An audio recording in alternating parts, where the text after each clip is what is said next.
고린도전서 11장부터 14장까지의 말씀에는 고린도 교회의 성도들이 공적인 예배에 관해서 질문한 것에 대한 바울의 답변을 기록하고 있습니다. 어제 말씀은 공적인 예배를 드릴 때에 여자들이 머리에 수건을 쓰는 문제에 대한 말씀을 보았습니다. 고린도 교회 성도들 중에 일부 여성들이 자유를 주장하면서 교회의 공적인 예배에 수건을 벗고 나오는 일이 일어났습니다. 복음을 인하여서 자유를 누리며 더 이상 속박을 당하지 않는다는 의미입니다. 그런데 이것이 교회와 그 사회 안에서 큰 무리가 되었고, 그것으로 인해서 고린도 교회 성도들은 사도 바울에게 이 부분에 대해서 질문을 했던 것입니다. 성도는 모든 부분에서 자유롭습니다. 그렇다고 해서 사회적 정통을 모두 버릴 필요는 없습니다. 이것이 말씀에 배치되지 않는다면 지킬 필요가 있다고 했습니다. 그렇지만 창조 질서 안에서 지켜야 하고 문화적인 차이를 고려하여서 지켜야 한다고 했습니다. 오늘 본문에서는 공적인 예배에 관한 두 번째 문제에 관한 것입니다. 그것은 성찬에 참여하는 일에 관한 것이죠. 성찬은 참된 교회의 지표가 됩니다. 경제적 수준이나 명예, 학벌 등의 이 세상적인 기준으로 선택된 그런 사람의 의식이 아닙니다. 오직 주님이 친히 제정하신 것이라고 오늘 본문에서는 말씀하고 있습니다. 이 성찬 예식을 통해서 주님의 은혜를 다시 되새기는 시간이 되어야 합니다. 그래서 오늘은 주님의 성찬이라는 제목으로 말씀을 살펴보겠습니다. 첫째로 주님의 성찬은 성도의 하나됨의 표입니다. 20절 말씀입니다. 그렇지만 여러분이 분열되어 있으니 여러분이 한자리에 모여서 먹어도 그것은 주님의 만찬을 먹는 것이 아닙니다. 초대 교회의 성찬식은 오늘날 같은 형태로 된 것이 아니라 각자의 집에서 음식을 가져와서 함께 먹고 난 후에 마지막에 가서 성찬 예식을 행했습니다. 고린도 교회도 역시 동일하게 진행이 되었습니다.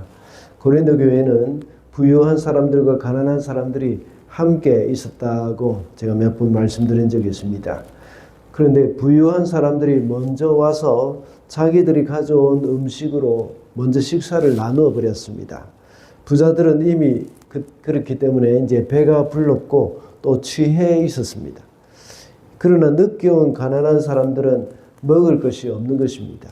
그래서 가난한 사람들은 굶었고 또 마음도 상했습니다.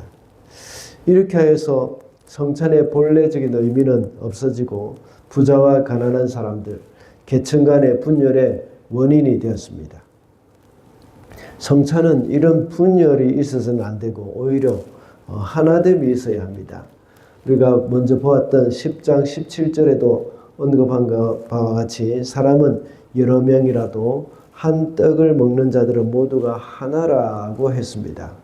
그런데 성찬의 자리에서 이렇게 서로 마음이 상하고 계층 간의 분열이 일어난다는 것은 진정한 성찬이 아닙니다. 그래서 방금 읽은 20절의 말씀과 같이 이것은 주님의 만찬을 먹는 것이 아니라고 말하고 있습니다. 더 나아가서 합당하지 않게 주님의 빵을 먹거나 주님의 잔을 마시는 사람은 죄를 짓는 것이라고 했고, 또한 이것 때문에 들어는 죽는 사람이 있고 들어는 몸이 약하고 병든 사람이 있다고 말을 할 정도였습니다.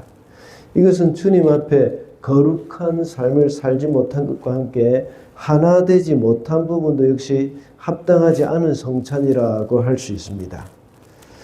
믿음의 형제들끼리 서로 불화한 가운데 성찬에 참여하는 것은 옳지 않은 일입니다. 우리는 성찬식을 하기 전에는 항상 관계를 회복해야 합니다. 우리는 한 달에 한 번씩 성찬을 하면서 한 주 전에 광고를 합니다. 그때는 이런 화목하지 못한 부분이 있다면 해결을 하고 와야 합니다. 그리고 과거에는 주일마다 성찬을 매주일마다 했습니다. 그렇다면 불화한 상태로 예배에 참여할 수 없는 것이죠.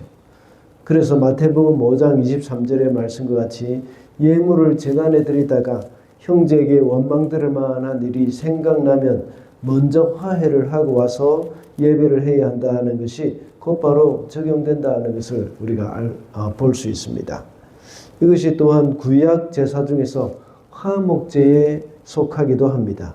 화목제는 하나님께 제사를 드린 후에 함께 그 제물을 나누어 먹는 것입니다. 고린도전서 10장 18절에 말씀드린 바와 같이 성찬식도 역시 화목제에 비유되기도 합니다. 그러므로 성찬에 참여하는 성도들은 모두가 화목하게 하나가 되어야 한다는 것을 기억해야 하겠습니다. 둘째로 주님의 성찬은 주님을 기념하는 예식입니다. 24절과 25절 말씀입니다. 감사를 드리신 다음에 떼시고 말씀하셨다. 이것은 너희를 위하는 내 몸이다. 이것을 행하여 나를 기억하여라. 식후에 잔도 이와 같이 하시고서 말씀하셨습니다. 이 잔은 내 피로 세운 새 언약이다. 너희가 마실 때마다 이것을 행하여 나를 기억하여라. 나를 기억하여라 하는 말이 연속해서 나오고 있습니다. 사도 바울은 성찬의 의미에 대해서 고린도 교회 성도들에게 설명을 해주고 있는 것이죠. 떡은 주님의 몸을 그리고 잔은 주님의 피를 나타내는 것입니다. 이것을 먹고 마심으로 주님을 기억하라고 말씀하십니다. 주님의 무엇을 기억하는 것이죠? 주님의 십자가를 기억하라는 것입니다. 우리를 위해서 몸을 찢으시고 피 흘려주신 주님의 십자가를 기억하는 예식입니다. 우리는 너무나도 쉽게 잊어버리는 경향이 참 많습니다. 주님과의 그 만남의 그 기쁨도 얼마 지나지 않으면 식어버릴 때가 많습니다.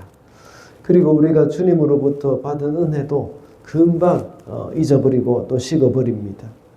특별히 우리는 주님과 함께 십자가에 못 박혀 죽었다는 사실을 매 순간마다 기억을 해야 하는 사람들입니다. 우리가 생활을 하다 보면 자신도 모르게 옛자가 살아날 때가 많지 않습니까? 그래서 혈기를 부리고 죄를 짓기도 합니다. 나는 십자가에 못 박혀 죽었다는 사실을 망각하기 때문입니다. 우리가 그리스도의 성품으로 성숙한 삶을 살기 위해서는 나의 옛자가 죽었다는 사실을 기억을 해야 합니다. 나는 죽었다는 사실을 항상 기억을 하고 있을 때에 옛자가 살아나지 못합니다. 그러므로 새로운 삶을, 성숙한 삶을 살기 위해서는 우리는 나의 옛자, 나의 죄악된 본성은 십자가에 못 박혀 죽었다 하는 그런 사실을 늘 염두에 두고 있는 사람들입니다. 그럴 때에 내가 분노가 일어날 때도 혈기가 일어날 때도 역시 나는 그러한 사실을 기억하고 있는 사람으로서 그것을 이겨나갈 수가 있는 것이죠. 우리는 성찬을 예식을 할 때마다 그리스도의 십자가를 기억해야 한다는 것이 바로 이런 이유입니다. 이것을 마음속에 떠올리고 다시 기억할 때에 우리는 새로운 삶을 살 수가 있는 겁니다. 이러한 성찬 예식을 통해서 우리는 이것을 다시 떠올리고 기억을 되살리라는 그런 말씀입니다. 마지막으로 주의 성찬에 참여하는 자는 자기 성찰을 해야 합니다. 28절 말씀입니다. 그러니 각 사람은 자기를 살펴야 합니다. 그런 다음에 그 빵을 먹고 그 잔을 마셔야 합니다. 고린도 교회 성도들 중에 부유한 사람들이 먼저 와서 식사를 한 후에 취하고 또 배부른 상태에 있었다고 했습니다. 그것은 그만큼 늦게 오는 지체들에 대한 배려도 없을 뿐만 아니라 성찰의 마음도 없었다는 말입니다. 진지하게 성찬에 임하지 않았다는 것이죠. 성찬은 축배를 드는 시간이 아닙니다. 경건하게 주님의 죽으심을 생각하면서 자신을 되돌아보는 시간입니다. 예수께서 마가 요한의 다락방에서 마지막 만찬을 하던 그 분위기를 한번 생각해 보시기 바랍니다. 어둑어둑한 조명에 예수께서 곧 죽으실 것이라 하는 말씀을 하시면서 아주 무거운 분위기로 진행이 되었습니다. 이런 것을 생각하면서 그동안 우리의 모습을 이제 말씀 앞에 비추어 보는 시간입니다. 우리가 이런 성찰이 없이 성찬 예식을 행하는 것은 올바른 성찬식이라고 할 수가 없습니다. 이런 시간을 통해서 자신이 미처 깨닫지 못했던 그런 죄들이 기억나기도 하고 잘못된 습관들도 역시 생각이 날 수도 있는 것입니다. 그렇게 할 때에 진정한 그리스도인으로서의 성품 그리고 진정한 그리스도인으로서의 삶을 조금씩 갖춰가는 것이죠. 그러므로 성찬은 우리 스스로를 성찰하는 시간으로 가져야 하고 또 성찬 전에도 역시 우리 스스로를 잘 돌아볼 수 있어야 하겠습니다. 말씀을 맺겠습니다. 오늘은 주의 성찬이라는 제목으로 말씀을 살펴보았습니다.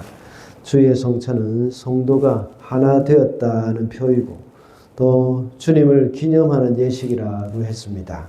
그리고 주님의 성찬에 참여하는 자는 자기 성찬을 해야 한다고 했습니다. 우리가 매달 행하는 성찬 예식을 다시 한번 생각하면서 올바른 성찬을 통해서 하나님의 은혜를 더욱 깊이 경험하게 되시기를 바랍니다.